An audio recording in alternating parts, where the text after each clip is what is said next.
맞습니다. 은덕입니다. 오늘은 굿스마일 컴퍼니의 최대 행사인 굿스마일 페스티벌 도쿄 2016 촬영분을 가져왔습니다. 작년과 마찬가지로 프레젠스 월드 측에서 사전 입장에 도움을 주셔서 직접 다녀올 수 있었어요. 아주 유익한 시간이었네요. 거두절미하고 간단히 요약을 해보자면 제품 숫자 자체는 작년보다 많이 줄어들긴 했습니다. 그런데 작년엔 관람이 어려울 정도로 동선이 복잡했던 걸 감안하면 이번에는 의도적으로 출품수를 줄여서 공간을 넓게 쓰려고 했던 것 같아요. 아마도 몇 달 뒤에 오사카에서 진행될 굿스마일 페스티벌 오사카에서 좀 더 많은 친구들이 공격적으로 전시되지 않을까 추정되네요.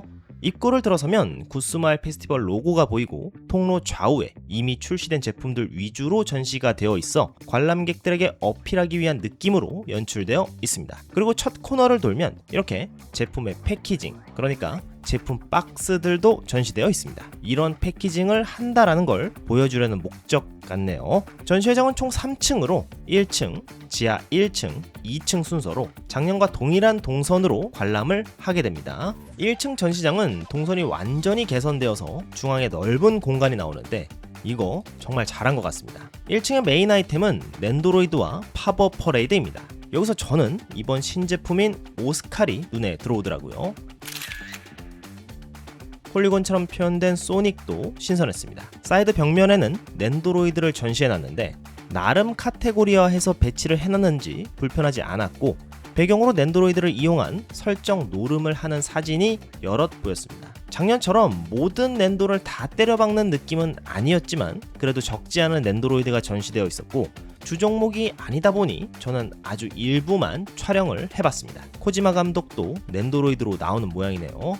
이렇게 벽면을 통째로 이용해 전시하는 방법, 화면에 담기지 않겠지만 박력 있다는 느낌이 너무 좋은 것 같습니다.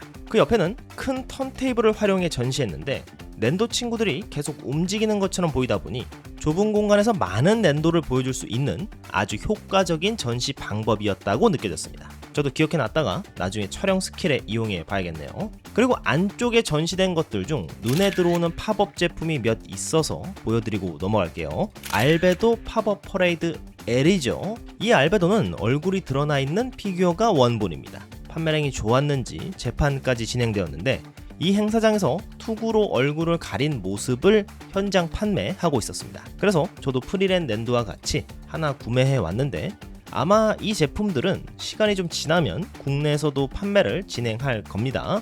그리고 타카미네 나다레의 디자인이죠. 큐티아니 팝업 퍼레이드 SP입니다. 팝업 L 이상으로 리소스를 투자해서 그런지 스케일 피규어에 상당히 근접한 프로포션을 보여줍니다. 사실 이 행사장에서 이 친구를 판매해주길 기대했는데 아쉽게도 판매하진 않더라고요.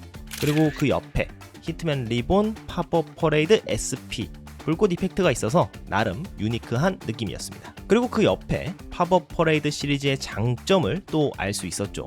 보시는 바와 같이 같은 시리즈로 떼샷이 가능하게 제품을 출시해주는 편입니다. 물론 세트가 아닌 경우도 있고 디테일 면에서 스케일 피규어 대비 많이 아쉬운 부분이 있겠지만 떼샷은 그 나름대로의 장점이 있으니까요.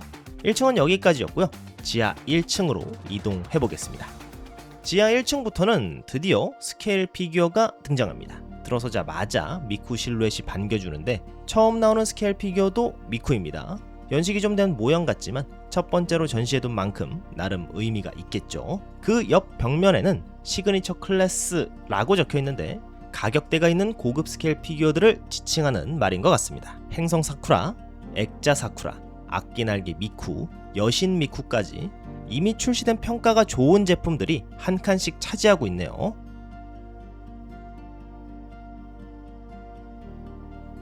맞은편 벽면에는 크게 미쿠 심포니 2025 일러스트가 보이고 귀퉁이에 미쿠 모형까지 자리 잡고 있었습니다. 이 모형 같은 경우에는 첫인상이 꽤 재미있는 피규어라는 인상이었고 클리어 소재를 적극 사용한 점이나 발레리나 같은 포징까지 상당히 인상적이고 재미있었습니다.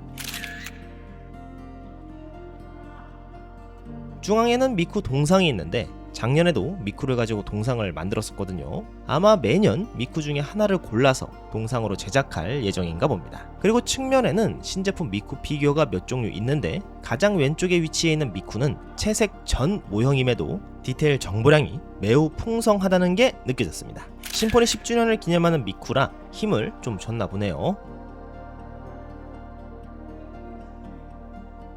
옆에도 일러스트를 입체화한 미쿠 피규어가 있었는데 이쪽은 채색까지 진행된 버전입니다. 앞에 봤던 10주년 미쿠가 워낙 압도적이다 보니 상대적으로 좀 슴슴하게 느껴졌고요.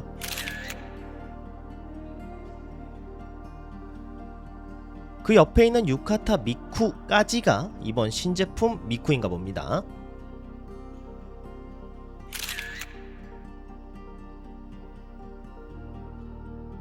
그리고 최근에 예약받은 기모노 미쿠. 이 친구는 특이하게 고글을 쓰고 있는데 독특한 이미지인데다 정보량도 많고 개인적으로는 꽤 고평가하고 싶은 피규어였습니다. 그 옆 벽면에는 대상 일러스트들을 쭉 걸어놨는데 작년엔 일러스트가 정말 많이 걸려 있었거든요. 이번엔 대상만 추려서 걸어놓은 것 같아요. 코너를 돌면 드디어 제가 좋아하는 구간이 시작되는데요. 첫 번째부터 토리다모노 신작 스케일 피규어가 나왔어요. 토리다모노 일러스트로 스케일 피규어가 나온다고? 일단 눈이 안 갈 수가 없죠. 빵빵하니까요. 거대한 사이즈에 아직 채색 전임에도 불구하고 뽀잉뽀잉한 게 너무 마음에 들었어요. 구매 안 할 이유가 없을 것 같습니다.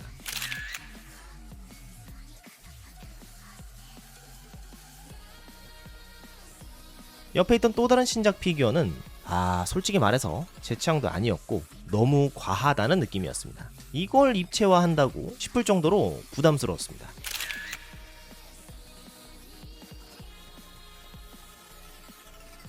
다음은 이토준지 시리즈의 유명 캐릭터 토미에입니다. 토미에 피규어가 제 기억에는 보통 공포스러운 느낌으로 연출되곤 했는데 여기서는 그런 게 전혀 느껴지지 않았습니다. 그냥 여고생 같은 분위기로 입체화돼 있어서 이토준지를 좋아하시는 분들에게는 오히려 필구 아이템이 되지 않을까 싶었고 피규어 자체 퀄리티도 상당히 훌륭했습니다.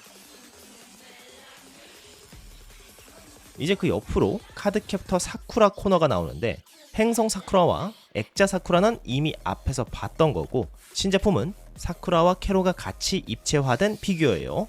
앞에 두 피규어는 사고 싶다는 그런 느낌이 없었는데 이 친구는 보자마자 진짜 사고 싶다는 느낌이 바로 들었어요. 가격이랑 공간 문제로 아마 구매는 못할 것 같긴 한데 심사숙고를 해봐야겠습니다.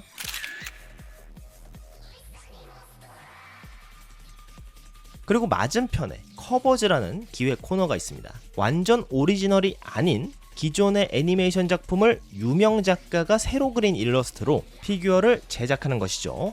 첫 번째로 늑대와 향신료 호로. 작년에 전시된 제품은 채색 전이었는데 이번엔 베이스까지 완성된 걸 보면 최종 양산품이지 않나 싶어요. 일러스트 단계부터 입체화를 염두에 두고 만들어서 그런가 확실히 감각적으로 뭔가 달랐습니다. 제대로 된 의상이 아니라서 큰 기대를 안 했는데 의외로 재미있는 실루엣이라 놀라웠네요. 그리고 제가 예약한 그리드맨의 아카네. 이 친구도 작년에 전시돼 있던 친구인데 다시 봐도 기가 막히네요. 그리고 이번에 첫 공개되는 신작 페이트 그랜드 오더 피규어인데 제가 잘 몰라서 설명은 어렵지만 모형적으로는 정보량이 굉장히 많아 보였어요. 이 정도 정보량이면 채색됐을 때 느낌이 지금과는 많이 달라질 것 같은데 채색 버전은 어떤 느낌일지 기대됩니다.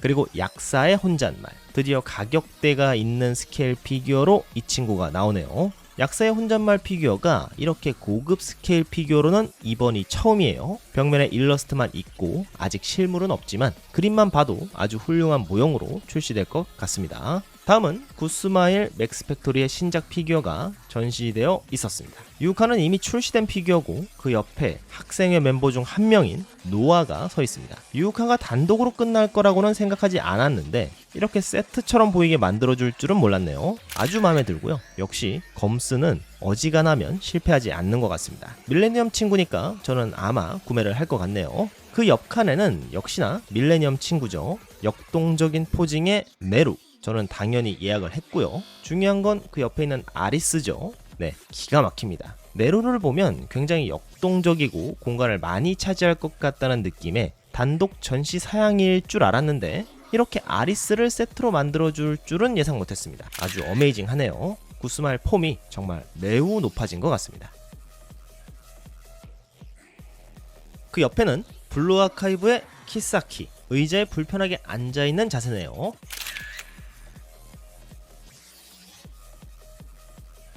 그 옆에는 블루 아카이브의 나기사, 분위기가 아주 좋아요.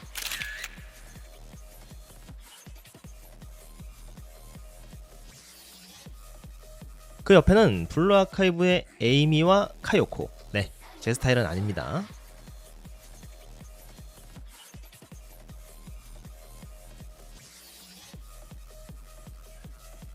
그 옆에는 블루 아카이브의 키라라. 아주 좋습니다. 굉장히 잘 나왔고 재미도 있네요. 당장 구매할 예정은 없긴 한데 나중에라도 구매할지도 모르겠네요.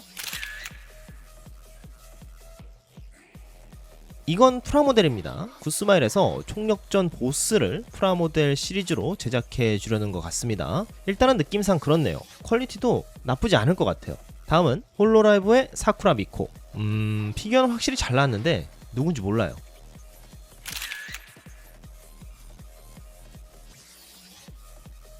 그리고 추억의 게임 파이널 판타지 10의 티다와 유나. 역시 스퀘어 엔엑스가 손을 떼니까 얼굴이 봐줄만 하네요. 저는 앞서 출시했던 파이널 판타지 13의 라이트닝을 예약했는데 그거는 잘 나왔거든요. 그런데 이 친구들은 잘 모르겠습니다. 제가 파이널 판타지 10을 정말 재미있게 했었는데 그럼에도 불구하고 딱히 이 친구들을 사고 싶다는 그런 마음이 생기지 않고 있습니다. 때깔은 나쁘지 않거든요. 뭔가 그 상징적인 포징이 아니라서 그런 건가? 상징적인 포징이 있기는 한가? 잘 모르겠지만 그냥 서 있는 것도 아니고 너무 수동적인 이미지로 느껴져서 일단은 저는 너무 재미없어 보입니다.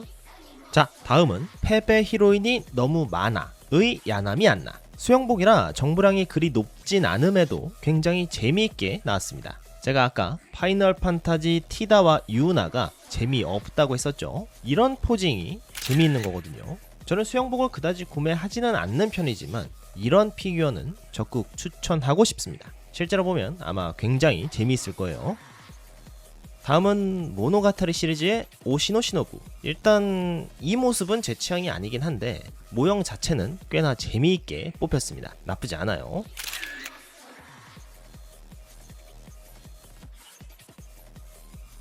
(4월은) 너의 거짓말 미야조노 카오리.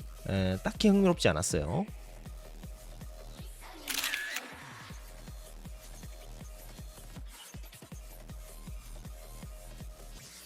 다음은 대박 아이템이죠. 슈타인즈 게이트의 마키세 크리스. 이번 전시 피규어 중 단연 최고가 아닐까 싶은데 슈타인즈 게이트가 아는 사람들만 아는 명작이라 저는 바로 살 것 같습니다.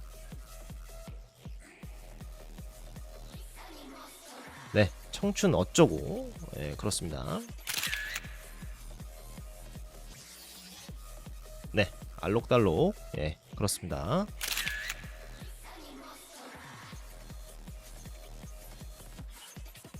마녀의 여행 일레이나. 나쁘진 않습니다만 딱히 그 정도.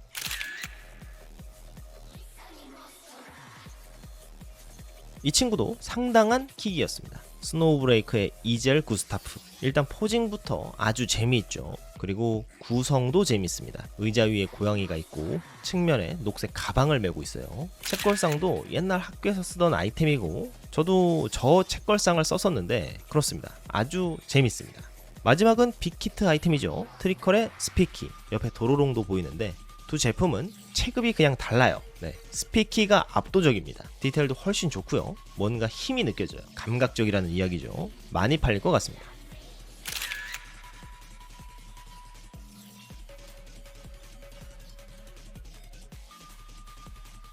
자, 이렇게 지하 1층 피규어는 종료입니다.